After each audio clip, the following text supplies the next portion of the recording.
आज हमारे साथ ब्रिजभूषण दुबे जी हैं। आप इनको अक्सर सोशल मीडिया पर देखते होंगे, बड़े इन्फ्लुएंसर हैं। स्वागत है आपका और हमारा शुभकामना, सौभाग्य है, बहुत बहुत धन्यवाद हमारा आपको। सौभाग्य है कि आज आपने हमको मौका दिया। भाई ये सब खाली है, पूछ कौन रहा है। यह शुरुआत तो तो हम आदमी आदमी नाल मढ़ाता है ना घोड़े जैसा कि बड़ी हमारी कदर है, बड़ा हमारा भाव बढ़ गया है। यह सब कोई महत्व की चीजें नहीं है, दुनिया बहुत बड़ी है। मैं खुश हूं कि आपके साथ आज वार्ता हो रही ये बताइए, क्या चल रहा है उत्तर प्रदेश और देश में आजकल? ब्राह्मण विधायक बैठक करते हैं, फिर भाग जाते हैं। है। और देखिए, सवाल इस बात का है कि भीतर तो जो उथल पुथल रहा है, उसको कभी कभी उसका प्रकटीकरण हो रहा है, लेकिन सत्ता का चिपकना और सत्ता से दूर रहेंगे तो मर जाएंगे, इसलिए ऐसा कर नहीं पा रहे हैं। भीतर से तो आ रहा है कि एक बार ललकारना चाहिए, जंग का ऐलान कर देना चाहिए, लेकिन अब वही है, ऐसे अगर एक भी लड़ेंगे तो सब हार जाएंगे, जमानत जब्त हो जाएगी, 1000 वोट भी नहीं मिलेगा, चाहे जिसकी भी बात कर लिया जाए। मैं तो पॉलिटिकल एलिमेंट रहा हूँ, सारी चीजें जानता हूँ। खून दे देंगे लोग, वोट नहीं देंगे आपको, साथ दे देंगे, पैसा दे देंगे, कहेंगे ठीक है ये लीजिए, लेकिन हम वोट नहीं देंगे। वोट सगा रिश्तेदार भी आपको नहीं देगा। वह एक को हराना है, दूसरे को जिताना है, उसी में जान लड़ा देगा। तो एक चीज ये है कि सत्ता के बगैर यह जिंदा नहीं रह पाएंगे। ये बताइए, क्या सरकार ने समझ लिया है कि अब ओबीसी और एससी एसटी के बिना संभव नहीं है और सामान्य वर्ग कोई मतलब नहीं है? देखिए, ऐसा तो है नहीं, सामान्य तो इनकी मूल पूंजी है। अगर देखा जाए, डबल इंजन की सरकार की बात आप कर रहे हैं, केंद्र और प्रदेश की, सामान्य इनकी मूल पूंजी है। और बिना इनके किसी प्रयास के उन्होंने बढ़ चढ़ करके इनका कार्यकर्ता बनना स्वीकार किया। बूथ पर लड़ने से लेकर के सड़क तक लड़ना, रिश्ते नाते में ऐसे मामले जानता हूं साहब कि रिश्ते टूट गए। अच्छा। मैं एक रिश्ते में गया था, अब चलिए बता रहा हूं। रिश्ते में मतलब हमारी श्रीमती जी के मौसी का घर था, जीजा में लगता था। पहुंच गए थे रिश्ते में, 2 साले हमारे थे, प्रचंड गर्मी थी। मुझे लग रहा है कि 47 डिग्री सेल्सियस तापमान रहा होगा। प्यास लगी थी, भयंकर प्यास, लेकिन आ गए। उस पानी पीने से पहले योगी मोदी आ गए, सनातन आ गया, और भाई साहब वो सब लड़ने लगे, पानी के लिए नहीं पूछे। हमने कहा पानी पिलाओगे कि हम जाएं? यह स्थिति है भाई साहब। तब उनको ध्यान आया कि अरे जीजा को तो पानी नहीं पिलाया गया। तो जीजा भाई साहब पानी बगैर मर जाएंगे, सनातन का ऐसा नशा है, फूफा दम तोड़ देंगे पानी के अभाव में, सनातन का ऐसा नशा है। तो जहां तक आपने विधायकों की बात किया, तो यह हीरोइन से भी खराब नशा है, और वो लोग जिंदा रह नहीं पाएंगे। या तो विकल्प खोजेंगे कि कहीं किसी और दल में, वह विकल्प उनको मिल नहीं रहा होगा। जिस दिन विकल्प मिल जाएगा उस दिन मोर्चा खोल देंगे, लेकिन सब खामोश हो गए। इसका मतलब रीढ़ की हड्डी इनके पास नहीं है। ये देखिए, उसमें तो खामोश हो गए, नोटिस पहुंच गया। अभी पिछले दिनों पुलिस भर्ती में जो परीक्षा थी एसआई की, इस पे तमाम विधायक चिट्ठी लिखने लगे मुख्यमंत्री को। मतलब कहाँ उनका डर खत्म हो गया या चिट्ठी लिखने का क्या मतलब है? क्या चिट्ठी लिखने से साहस का परिचायक है क्या चिट्ठी लिखना? अरे चिट्ठी इसलिए लिख दिए कि नाराजगी क्षेत्र में जो झेलना पड़ेगा, तो हमने भैया लिखा है लिखा था, चिट्ठी लिखने का मतलब डाय डाय कर रहे हैं, और क्या मतलब है इसका? मोर्चा खोल देते। हालांकि जो विषय है पंडित का, तो पंडित से मतलब ज्ञानी का है, जातीय आधार उसका नहीं है। लेकिन मान लिया है लोगों ने कि पंडित ब्राह्मण को ही कहा जाता है, ब्राह्मण ही पंडित है। निशाना एक ही तरफ चल रहा है तो। ऐसा ऐसा ऐसा है नहीं। तो बहरहाल इनको मोर्चा खोलना चाहिए। जाकर के एक भी विधायक मुख्यमंत्री से मिला क्या? माननीय मुख्यमंत्री जी, कौन यह लोग हैं? पुलिस भर्ती बोर्ड ने कह दिया साहब हमारा काम तो यह नहीं है, हमारा काम सुचितापूर्ण ढंग से परीक्षा कराना है। वो लोग पेपर बनाने वाले और लोग हैं। सुलखान सिंह जी का आया, हमारे अच्छे मित्र हैं, डीजीपी रहे हैं, तो उनका बयान मैंने देखा, उन्होंने बताया उसके बारे में कैसे कैसे आता है, हमारा क्या दायित्व है। तो यह कहना कि चिट्ठी लिखा, चिट्ठी लिखने का क्या मतलब है, ट्वीट करने का क्या मतलब है? किसी को मैंने देखा नहीं इस पर। यूजीसी को किस रूप में देखते हैं? यूजीसी का जहाँ तक सवाल है भाई साहब, एक तो किसी ने मांगा नहीं था, उसकी ज़रूरत भी नहीं थी। आपके घर के, हमारे घर के बच्चे, देखिए एक चीज़ और है, जहाँ तक जातीय उन्माद, जातीयता, वर्ग संप्रदाय का भेदभाव, क्यारियों में बांटना, यह सब चीज़ें न बहन जी ने खत्म किया, न धरतीपुत्र ने खत्म किया, न बबुआ जी का कोई योगदान है, और न ही बाबा का कोई योगदान है। नहीं गोरखपुर वाले बाबा का कोई योगदान इसमें है। इसको युवा वर्ग ने खत्म किया, बच्चों ने खत्म कर दिया। अब हम आपको नर्सरी में ले चलते हैं। नर्सरी के बच्चे, मम्मी हमारा हमारा फ्रेंड है फला, तो फ्रेंड को ले गए। फ्रेंड कौन है? कन्नौजिया है, लेकिन मम्मी ने भी नहीं पूछा कि कौन है, और वह भी जानने का प्रयास नहीं किया कि कौन है। फिर कोई नहीं जाना, बच्चों ने सब खत्म कर दिया था। अगर ऊपरी कक्षाओं में देखा जाए, जहाँ यूजीसी जहाँ लागू होता है, वहाँ तो बच्चों ने खत्म कर दिया था सब। बच्चे तुम ताम की भाषा आपस में बोलते हैं, गाली गलौज भी करते हैं, कहा भी कुछ खिलाओगे नहीं, ऐसे बोलते रहते हैं। और सब एक साथ एक ही में एक मामला में बता रहा हूँ। आज से लगभग 20 वर्ष पहले की बात, एक जिम था हमारे यहाँ, जिम खुला था। जिम में एक दिन हुआ कि भोजन बनेगा, तो बच्चों ने भोजन बनाया। लेकिन अब यह है कि जब भोजन बन तो गया, स्टोव आया तो उसमें वह तेल ठीक से फंस रहा था।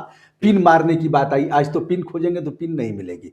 गैस का अभाव जिस तरह से है, स्टोव मिल गया तो पिन ये नहीं मिलेगी, और पिन नहीं मारेंगे तो जलेगा नहीं। बहरहाल पिन खोजे, कैसे कैसे बनाए, रात को 12 बज गया।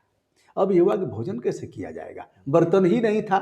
10-12 लड़के थे, मुझे नाम याद है बच्चों का। बगल में दलित बस्ती थी, इंदल राम, हरिजन बस्ती थी। इंदल राम के घर से रात को बर्तन आया, छिपा आया, कटोरा आया। एक बड़ा बर्तन था जिसमें आटा गूथा गया था। फिरोज था, इंदल था, अनिल सिंह का एक लड़का था, मुझे नाम स्मरण नहीं हो रहा है। ऐसे ही एक शीतल राजभर था। मैंने देखा, हमको एक बर्तन में दे दिए सब, और एक बर्तन में, और जो बड़ा वाला बर्तन था उसी में सब पूड़ी सब्जी और ये सब रख करके, और फिरोज और वो सब, इंदल राम और अनिल सिंह का लड़का और पंडित जी का लड़का एक ही में सब खा रहे हैं। मैं उनको देख रहा हूँ, किसी के चेहरे पर कोई शिकन नहीं है। मतलब बच्चों ने खत्म कर दिया था। दाढ़ी वाले बाबा ने वोट के लिए एकमात्र गंदी प्रवृत्ति का परिचायक है, और गंदगी की पराकाष्ठा है कि हम दलितों और पिछड़ों के नेता बनने के लिए, क्योंकि अब सनातन खत्म हो गया, हिंदू मुस्लिम खत्म हो गया। बहुत दिन एक ही दाव नहीं चलेगा, सामने वाला पहलवान जान जाता है, उसी दाव पर पटक देगा। तो अब जान गए कि वह दाव नहीं चलेगा। अगला दाव क्या है? हम अपने को पिछड़े और दलितों के सबसे बड़े नेता के रूप में शुमार करें, और हम बाद में, हाँ, संघर्ष होगा सड़क पर, तो कहेंगे पिछले और दलित वर्ग के लोग कि इससे बड़ा हमदर्द तो हमारा कोई है नहीं। पहले से ही बाबा कहते आ रहे हैं कि भाइयों बहनों, हम अपने जीते जी आरक्षण समाप्त नहीं करेंगे। सुना है आपने बहुत। तो इनका प्लान तो पहले से है। यह सौदागर हैं, वोट के सौदागर हैं। इनको एनी हाउ वोट चाहिए, सत्ता पर बने रहना चाहिए। एक पारी और खेलेंगे, शायद यह भूल गए होंगे कि अवश्यमेव भोक्तव्यम कृतकर्म शुभाशुभम, अपने कर्मों का दंड तो भोगना ही है। मुख्यमंत्री जी का एक वीडियो आया है कि जात पात भेदभाव में जो लोग करके समाज को बांटने कर रहे हैं, वो पाप कर रहे हैं। ठीक कह रहे हैं, लेकिन यह काहे ऐसा कर रहे हैं, किस आधार पर बैठा रहे हैं? चलिए, आपने चर्चा छेड़ दिया है। विभिन्न आयोग हैं, विभिन्न निगम हैं, विभिन्न इस तरह के हैं। ऐसे ऐसे लोगों को बैठाया गया है जिन्हें क ख ग घ का पता नहीं है, भाई साहब, कुछ नहीं जानते। पिछड़ा वर्ग आयोग में गाड़ियां दे दी गई हैं, प्रोटोकॉल उनका है, घूम रहे हैं, पार्टी की मीटिंग कर रहे हैं। यह कौन सा काम कर रहे हैं? पाप इनको नहीं लगेगा क्या? मुख्यमंत्री जी अब इस पर भी आइए। अभी वाराणसी में गए थे, 1 महीना 1.25 महीना पहले। इन्होंने कहा था कि, यह तब कहा था जब वहाँ मणिकर्णिका घाट पर मूर्तियां विखंडित की गई थी। उसमें कहा था कि AI जनरेट फोटो और वीडियो डाला गया है। संजय सिंह, पप्पू यादव और एक आध लोगों पर और अपराध दर्ज हुआ। मुख्यमंत्री ने वहां पत्रकार वार्ता करके कहा कि 2014 से पहले गंगा का पानी न पीने लायक था, न आचमन करने योग्य था, अब ऐसा हो गया है। उसके बाद हम गए, 80 और गंगा का संगम है, वरुणा और गंगा का संगम है। उनका देखो यार, ये स्थिति का है, झूठ बोल रहे हैं। तो देखिए, मुख्यमंत्री जी कोई दूध के धुले नहीं है। सन्यासी का एक आध मामलों को छोड़ दिया जाए तो सन्यासी का एक भी गुण नहीं है हमारे मुख्यमंत्री जी में। ये तो कहते हैं हम सन्यासी करना, संन्यास करना होता तो हम मंदिर पर रहते हैं। नहीं, सब कहने के सन्यास का है नहीं, उठा करके पैंट शर्ट टाई वाई लगा लें मुख्यमंत्री जी, टाई लगा लें, कह दें कि हम पूर्ण रूप से राजनेता हैं। दोनों चीजें अलग अलग हैं, धर्म सत्ता, राज सत्ता। ये राज सत्ता वाले हैं, धर्म सत्ता का कोई गुण नहीं है। और सन्यासी अहंकारी नहीं होता है, अहंकार कूट कूट करके यहां तक भरा हुआ है। सन्यासी गुस्सा इतना नहीं करेगा, सन्यासी क्षमा करना जानता है। मुनिके क्षमा सांप से भारी। मुनि क्षमा कर देगा तो वो सांप से भी बड़ा है, उससे भी बड़ा हो जाएगा। तो यह भी इनके में गुण नहीं है। शंकराचार्य जी के यहाँ जाकर के कौन सी बुराई थी, जाकर के झुक गए होते, कहते चलिए महाराज आइए, फोन करके कह देते, इनका कोई दूध चला जाता। बड़े महंत है, शंकराचार्य के पास क्यों जाएंगे? हाँ, अहंकार, वही अहंकार की बात कर रहा हूं। तो सन्यासी का कोई गुण हमारे मुख्यमंत्री जी के पास नहीं है। मुख्यमंत्री जी अहंकार छोड़ दें, इनसे अच्छा कोई है नहीं। मुख्यमंत्री जी गूलर के कीड़े जैसी स्थिति है, उससे निकल जाए छटक करके। अभी तो युवा है, पहाड़ के हैं, बड़ा जोश है, अभी तो पीएम तक जाएंगे, छटक करके जाएंगे, चढ़ जाएंगे कुर्सी पर। ऐसे ही चढ़े हैं, इनको कोई मुख्यमंत्री थोड़ी बना रहा था, लड़कर के लिए हैं, लड़कर के लिए हैं। तो मुख्यमंत्री जी छटक करके उस गूलर के फल से बाहर निकल जाएं। जिस कुएं में है मुख्यमंत्री जी, छटक करके एक बार वह जंप लगाएं और कुएं से बाहर निकल जाएं।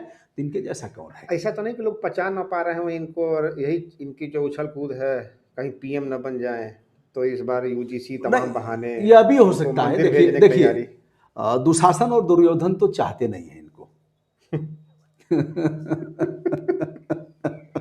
वह चाहते नहीं है, सच बात यह है। वह चाहते हैं कि महाभारत हो। उनकी मूल यही है उनका कि किसी तरह से एनी हाउ महाभारत हो। वह यशमैन चाहेंगे। यशमैन महाराज जी हैं नहीं, कुछ दिन बने रहे, अब कभी कभी अकड़ जाते हैं, लेकिन अभी रीढ़ की हड्डी उतनी मजबूत इनकी नहीं है। जब वह चाहते हैं झुका देते हैं, जैसे चाहते हैं वैसे कर देते हैं। तो यह बात सही है कि वह इन्हें फूटी आंख से भी देखना नहीं चाहते हैं। गुटुरगु चल रहा है, लड़ाई चल रही है, इधर महाराज जी भी अपना जो पुरानी वाली सेना थी उसको टाइट कर रहे हैं। महाराज जी तो प्रतिरोधी स्वभाव रहा है ना, कुछ तो अच्छाई भी रही है। अब अच्छाई पर भी आते हैं, सारी बुराइयां थोड़ी रही हैं। इन्होंने अपना प्रत्याशी गोरखपुर में खड़ा करके जिता दिया, भाषण भी किया इन्होंने हिंदू युवा वाहिनी से, हिंदू युवा वाहिनी से। महाराज जी ने मोर्चा खोल करके जिता दिया, अपना कैंडिडेट खड़ा किया। तो महाराज जी भीतर भीतर उसको भी पुनर्जीवित कर रहे हैं। अगर ऐसी स्थिति आई तो महाराज जी बागी तेवर अख्तियार करेंगे। ये बताइए, ब्राह्मण विधायक का मामला, चाहे हम इस सबको एक जोड़ें एक साथ, 4-5 मुद्दे जो हुए इस पिछले 6 महीने के अंदर, घटनाक्रम, अगला यूपी में चुनाव है, इससे नहीं लग रहा है कि डैमेज होंगे योगी आदित्यनाथ? 100 जूता खाए तमाशा घुस के देखे, एक कहावत आपने सुना है ना। फिलहाल अब 1000 गाली मैं सुनूंगा, अगर इसको आप काट करके डालेंगे, बहरहाल कोई दिक्कत नहीं है। अब तक तो इनकी यही स्थिति है जो इनके परंपरागत उड़ रहे हैं। क्या उस समय इनके समझ में नहीं आया जब दाढ़ी वाले बाबा ने यह कहा था? सिंपल सी टेक्नोलॉजी है। चाय बना रहा था और गटर में पाइप डाला और वहाँ से बर्तन में छेद किया और उसको गैस को लिया और चाय बन गई। क्या उस दिन भी यह जो अग्रिम पंक्ति के लोग हैं, बुद्धि धर्मा जिनको कहा जाता है, बुद्धि प्रदाता भी हैं, क्या उस दिन भी समझ में नहीं आया लोगों की? उसके बाद भी ऐसा व्यक्ति अगर चला रहा है और भेड़ बन करके हम कुएं में कूदने के लिए तैयार हैं, तो अभी अपेक्षा मत करिए कि ऐसा होने वाला है। तो हालत हो गई, जबरा मारे, रोने भी न दे, गैस सिलेंडर मिल नहीं रहा और कोई कह नहीं सकता कि मिल नहीं रहा। मैंने कहा ना कि 100 जूता खाए तमाशा घुस के। हमारा फूफा कैसा हो, जूता खाएंगे और कहेंगे हमारा फूफा कैसा हो। हमारा, अब और आइए, फूफा क्यों, हमारा पाहुन कैसा हो। पाहुन तुम संघर्ष करो, हम तुम्हारे साथ हैं। पाहुन तुम संघर्ष करो। मैं जीजा नहीं कह रहा हूं, जीजा कहूंगा तो उसमें आ सकता है। मैं पाहुन कह रहा हूं, पाहुन माने प्रिय। पाहुन तुम संघर्ष करो, हम तुम्हारे साथ हैं। भाई साहब, इससे खराब दीनहीन स्थिति हमने नहीं देखा था। यह किसी के लिए शुभ नहीं है। हम काहे को सवर्ण की बात करें, हम तो उनकी भी बात कर रहे हैं, सबकी बात कर रहे हैं। किसी के लिए शुभ नहीं है ये SC ST OBC के लिए भी शुभ नहीं है, किसी के लिए शुभ नहीं है। अब आप एक चीज बताइए भाई साहब, चलिए हम लोग बात कर रहे हैं और लोग भी इस चर्चा में हैं, भले ही भाग नहीं ले रहे हैं, सुन रहे हैं। अंबेडकर छात्रावास बना दिया, रविदास छात्रावास बना दीजिए, सुहेल देव छात्रावास की इसमें केवल राजभर रहेंगे, उसमें वीर लोरिक छात्रावास बना दीजिए, आल्हा उदल छात्रावास वही रहेंगे उसमें, ऐसे ऐसे बना दीजिए। फिर उनका बना दीजिए, पंडित छात्रावास बना दीजिए, पंडित इस समय चर्चा में मैं कह रहा हूँ। तलवार छात्रावास बना दीजिए, केवल तलवार भाजने वाले रहेंगे। क्या उनके व्यक्तित्व का विकास हो सकता है? बिल्कुल नहीं। बाड़े में रह करके व्यक्तित्व का विकास करेंगे आप? तो उनके लिए भी यह शुभ नहीं है कि छात्रावास में रह करके अलग हम गाय बैल हैं, हम बकरी और भेड़ हैं, हम मुर्गी और सुअर हैं, कि हम बाड़े में रहेंगे। उसी तरह से बच्चों का छात्रावास बना करके और एक तरफ करके उनका व्यक्तित्व का विकास होगा, व्यक्तित्व का विकास होगा, सभी एक साथ रहेंगे। अब देखिए, मैं अपना अनुभव बता रहा हूँ। कुछ बच्चों को मैं जानता हूँ, रेलवे में जिनके पिता रहे हैं, रेलवे में हर तरफ के लोग हैं, हर प्रदेश के हैं। एक लड़का मद्रासी है, एक लड़का पंजाबी है, एक लड़का बंगाली है, एक लड़का हिंदी भाषी है, एक उड़िया वाला है। बच्चे एक साथ खेलते हैं, सारी भाषा खेल खेल में जान जाते हैं। और फिर उसका जो आनंद है भाई साहब, उसकी कल्पना नहीं की जा सकती। काहे को आप बांट रहे हैं? ठीक बात है। तो यही इन्होंने किया, इनकी इच्छा थी। सड़कों पर संघर्ष होगा, खूनी संघर्ष होगा। उसके बाद भीतर से दुशासन और दुर्योधन मुस्कुराएगा, कहेगा कि हमारी मनसा अब साकार हो रही है। इन्हें हमने वर्ग और क्यारियों में बांट दिया, और अब लोग यह कहेंगे, जिसके लिए मैं कर रहा हूं वह कहेंगे, यार हमने मांगा भी नहीं था और इन्होंने दिया, इससे बड़ा हमारा हित रक्षक और हमदर्द कौन है?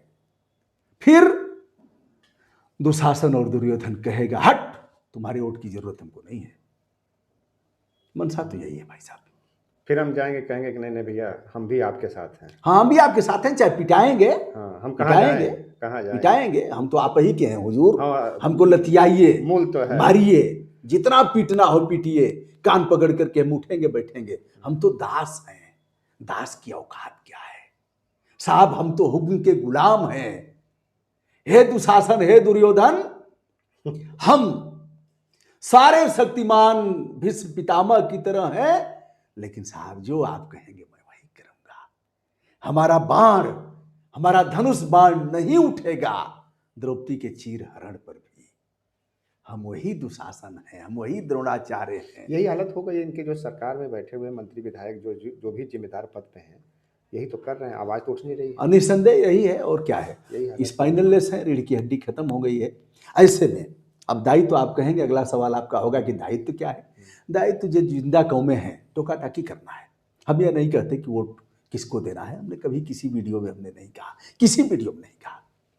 लेकिन अब फिर सवाल करेंगे कि विकल्प क्या है? रावण का विकल्प कोई था? चलत दशानन डोलत धरणी, जिधर जाता था पवन को बांध के रखा था, वरुण को बांध के रखा था, लतियाता था, जिधर जाता था उधर। विकल्प मिला? सभी का विकल्प है। तो ऐसा कहना, क्या इंदिरा गांधी का कोई विकल्प था? इंदिरा इज इंडिया, सभी का विकल्प है। राजीव का कोई विकल्प था? जिस तरह से कंप्यूटर की दुनिया में उन्होंने सूत्रपात किया, कोई विकल्प था? तो विकल्प तो तैयार है, बशर्ते टोका टाकी करना तो सीखिए। जनतांत्रिक तरीके से गिरेबान तो पकड़िए, कहिए बात ठीक नहीं है, खबरदार जो ऐसा किया। हम मालिक हैं साहब, लोकतंत्र में जनता मालिक है, public is state in democracy. और मालिक जब चुप रहेगा, दांत निपोर करके खीस निपोरेगा, तो दुशासन और दुर्योधन तो अपना काम करेंगे ही।